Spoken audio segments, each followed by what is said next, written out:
sa akin late ka, Pao? Bakit late siya sa akin? Sorry. So, namimili siya kay Batang Quiapo, hindi siya late. Dito late siya. Eh, baka kasi galing siya sa ibang... Pinaalala niyo pa kasi. O yan, napikon tuloy ako. Ilang oras ako naghintay? Almost 1 hour. Saan ka galing? Sa bahay po. Bahay lang, na-late ka pa? Sa Batang Quiapo, nalilate ka din?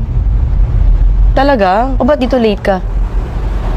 Si kuya kasi kanina, nagsi-CR. Sorry, promise, hindi na mauulit. Hindi ka na din mauulit dito.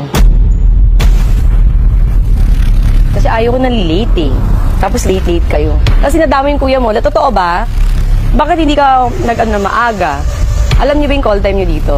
Opo, ready na po So kami. siya ang inintay niyo. Hindi, nakita mo ako, girl. Diba, 3 pa lang, okay na. Hindi, so late ka nga. So attitude siya ganun. Dito lang. Eh, ba't dito attitude ka sa akin?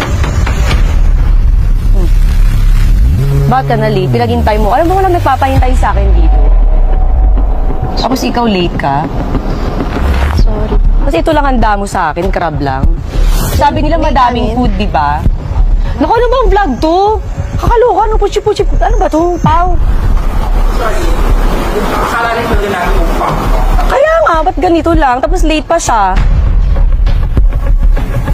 Ayokong tuwag na ito palabas, ha? Nairita ako. Opo.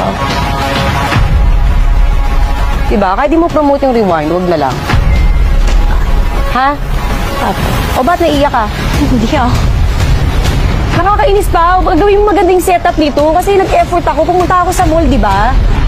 Ang dami kong kailangan asikasuhin. Kasi naman yan, paulan na. Jeff, cut mo na. Huwag niyo ilabas to, ha? Di ako natutuwa sa inyo. Ano to? Kapasok na tayo sa loob. Pakairita. Sorry.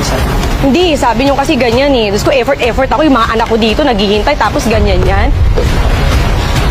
Kuya, Alis na kayo dito. Jen, likit mo na. Ano to?